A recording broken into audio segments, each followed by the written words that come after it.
Someone's mother passed away last month. The total cost to handle everything? $50,000. That's $50,000 just to say goodbye. And it's not an isolated story. It's becoming the new normal. Let me explain why. I need to share something with you that honestly breaks my heart. Death has always been difficult, emotionally, spiritually, practically. But now there's another layer. It's become financially devastating for most families. We're not talking about elaborate luxury funerals. We're talking about regular, dignified goodbyes that now cost more than many people make in half a year. The average funeral costs between $9,000 and $15,000. But that's just the beginning. When you factor in everything that happens before, during, and after someone dies, families are regularly facing bills of $30,000, $40,000, even $50,000 or more. And most people have no idea this is coming. So today, we need to talk about why death has become so expensive, and more importantly, what you can do to protect your family from this financial burden. With the End-of-Life Planner now available, Charlie will be shifting attention to managing the platform. I'll be stepping in, moving forward. Hi, I'm Avery, and welcome back to Family Life Fix, where we talk about end-of-life planning in a practical, judgment-free way. If you're new here, this channel is all about helping you protect your family through thoughtful planning. We tackle the difficult topics so you can make informed decisions before a crisis hits. I know today's topic is heavy. The numbers we're going to discuss are sobering, but I'd rather you know the truth now, while you can still do something about it, than have your family face this unprepared. So let's walk through this together. Here's something that might shock you. The average funeral cost has increased by 20% just since 2020, according to the National Funeral Directors Association. Traditional burial with a casket, plot, and headstone now runs $7,000 to $12,000. Cremation, which used to be the budget-friendly option, now costs $4,000 to $7,000. But here's what most people don't realize. The funeral is just one piece of a much larger financial picture. We live in a time where death has become a major expense that catches families completely off guard. And it's not just normal inflation. This is something different. Between rising healthcare costs, increased funeral service expenses, and all the hidden fees that come with handling someone's final affairs, families are facing bills they never anticipated and often can't afford. The result? 1 in 3 Americans actually inherits more debt than assets. Think about that. You work your whole life, and when you die, your family gets stuck with more bills than money. That's not the legacy anyone wants to leave, but without proper planning, it's becoming increasingly common. Let me walk you through where these costs actually come from, because understanding the full picture is important. First, there are the costs before death. Hospital stays for final illness care can range from $10,000 to $50,000 or more. Hospice care, while wonderful, costs around $5,000 per month and isn't always fully covered by insurance. If you need at-home caregiving, that's about $30 per hour. Then come the funeral and burial costs. We already mentioned the $7,000 to $12,000 for traditional burial, or $4,000 to $7,000 for cremation. But there are also permits, obituaries, flowers, transportation, and other fees that can easily add another $1,000 to $3,000. After the funeral, there are legal and administrative costs. Probate fees typically eat up 3 to 7% of the estate value. If you need an estate attorney, that's $200 to $500 per hour. Even simple administrative tasks like closing accounts and transferring titles involve fees. Then there are the ongoing costs many people forget about.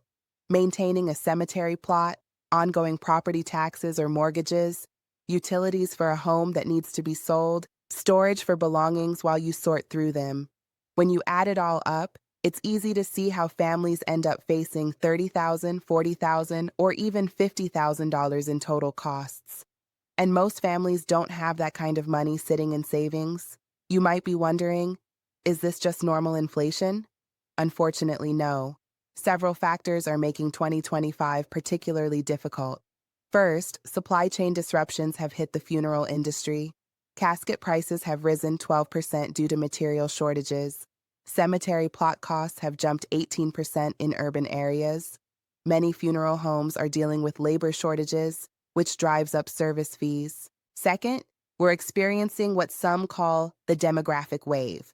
Every single day, 10,000 baby boomers turn 65. As this generation ages, demand for funeral services is increasing while supply remains relatively stable. Basic economics tells us what happens, then prices go up. Third, healthcare costs continue to rise faster than general inflation. Medicare gaps are leaving families to cover 20 to 30% of end-of-life medical costs out of pocket. Prescription drug prices for pain management medications are up 15%, and dying in a hospital costs approximately 3 times more than dying at home with hospice care. I'm not sharing this to scare you, but to help you understand why this is happening and why planning ahead has become more important than ever. But money is only part of the story. There are hidden costs that don't show up on any bill, but can be just as devastating. Studies show that 60% of families experience conflict over estate matters. 43% of siblings have permanent rifts after inheritance disputes.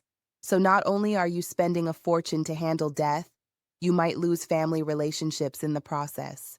There's also what I call the grief tax, the cost of having to make dozens of complex decisions while you're emotionally devastated. Cremation or burial, which funeral home, how to pay for everything, how to divide assets fairly. 70% of mourners report sleep disorders, anxiety, or depression. 1 in 5 people takes unpaid leave from work while grieving, losing income when they can least afford it. Making major financial decisions while grieving is incredibly difficult. Many people describe feeling overwhelmed and guilty about every choice they make. Should they spend more to honor their loved one, or be practical about costs? There's no good answer when you're in crisis mode. This is why advanced planning matters so much. It removes these impossible decisions from the worst moment of people's lives. So how are families handling these costs? Well, here's a sobering statistic. Only 27% of Americans have dedicated funeral insurance or savings set aside for final expenses. What about everyone else? Many are turning to crowdfunding platforms like GoFundMe. But here's what you need to know about that strategy. Only 11% of funeral fundraisers actually meet their financial goals. The average campaign raises about $20,500, which doesn't even cover half of basic funeral costs. I covered this in more depth in my GoFundMe video, but the bottom line is this. Crowdfunding can be a helpful supplement in a true crisis, but it's not a reliable plan. Families who rely on crowdfunding often find themselves in impossible positions, going into debt, settling for the cheapest possible options, or dealing with the emotional burden of asking for help publicly while grieving. Your family deserves better than hoping strangers on the internet will help in their time of need. I know these numbers are overwhelming, but there are concrete steps you can take to protect your family from this financial burden. First, consider locking in today's prices with prepaid funeral plans. Pre-need contracts freeze current costs, potentially saving thousands down the road. Final expense insurance policies, typically $5,000 to $15,000 in coverage, are specifically designed to cover burial or cremation costs. Second, look into direct cremation or simple burial options.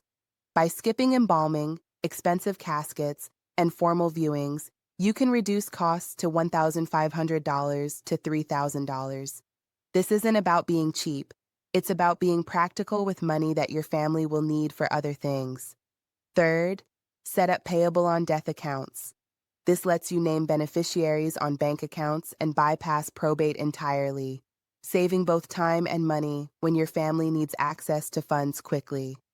Fourth, look into community resources. Veterans get free burials in national cemeteries plus a stipend. Some organizations offer funeral grants for people who qualify. Religious communities often have resources to help members. Finally, have the conversations now. Talk to your family about your wishes. Document everything. Make sure someone knows where important documents are and what you want. If you're thinking, Avery, I know I need to do this, but I don't know where to start, we've created tools to help. We have a free quiz that identifies your planning gaps. And if you want a complete system that walks you through everything, the End-of-Life Planner is now available. Head over to familylifefix.io to take the quiz and get your planner. Link is in the description below. Here's what I really want you to understand. This isn't about being morbid or obsessed with death. It's about love. The best gift you can give your family isn't money, it's clarity. When you plan ahead, your family can focus on supporting each other and grieving together instead of scrambling for money and making impossible decisions. Death is inevitable, but financial devastation doesn't have to be. Yes, dying has become expensive, but planning ahead is still free. Taking the time now to make arrangements, have conversations, and set things up properly, that costs you nothing but time and a little discomfort. Your family will thank you for sparing them the burden of figuring everything out during the worst time of their lives. Planning isn't just about being responsible, it's about being loving. It's about protecting the people who matter most to you. I'm Avery, and I'll see you in the next video where we'll continue helping you plan better for the people you love.